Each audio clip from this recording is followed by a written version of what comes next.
கிராமத்தில் வசிக்கும் அருண் ஒரு ஏழை குடும்பத்தை சேர்ந்தவன். பள்ளிக்கூடம் முடிந்துவிட்டு வேலைக்கு போவதுதான் அவனுடைய வழக்கம். அவன் குடும்பம். அப்பா மதுப்பழக்கத்தில், அம்மா வேலைக்கு போகிறாங்க. தம்பி பட்டினியோட பள்ளிக்கூடம் போறான். அருணுக்கு வாழ்க்கையில எந்த ஓரமும் தெரியவில்லை. ஒரு நாள் அவன் ஊர்ல ஒரு மராத்தான் ஓட்ட போட்டி நடக்குது. வெற்றிக்கு 5000 பரிசு.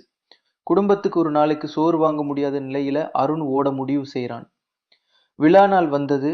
பெரிய நகரிலிருந்து நிறைய பேர் வந்தாங்க. நம்ம அருண் காலணி இல்லாமலே பசிக்குள்ளே நின்னான். சிலர் சிரிச்சாங்க, சிலர் அவனை அவமதிச்சாங்க. அந்த நேரம் அவன் தம்பி வந்து சொன்னான், அண்ணா, நீ ஓடுவதை பார்ப்பதற்காக தான் நான் வந்தேன். நீ வெல்லணும். அந்த வார்த்தை தன் மனசுல முழங்கிருச்சுது. ஓட்டம் துவங்குது. அருண் முதல் கட்டத்தில் பின்தள்ளப்படுறான். ஆனா ஒவ்வொரு கட்டமும் கடந்து கடைசியில் ஒரு நிமிடம் இருந்தபோது அவன் தம்பியை நினைத்து, அவன் குடும்பத்தை நினைத்து கண்ணீரோட ஓட ஆரம்பிக்கிறான். கடைசி 10 வினாடிகள் அவனோட விரல்கள் அந்த பாய்ந்து ஓடும் விளையாட்டு வீரனை தொடுது. முடிவு நேரம். அருண் 2வது. அவனுக்கு பரிசில்லை.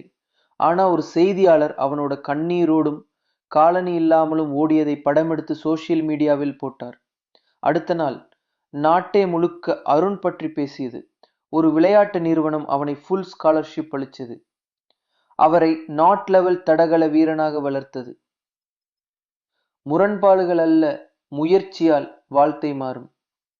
ஒரு ஓட்டம் போதும், வாழ்க்கையே ஓர் வெற்றி.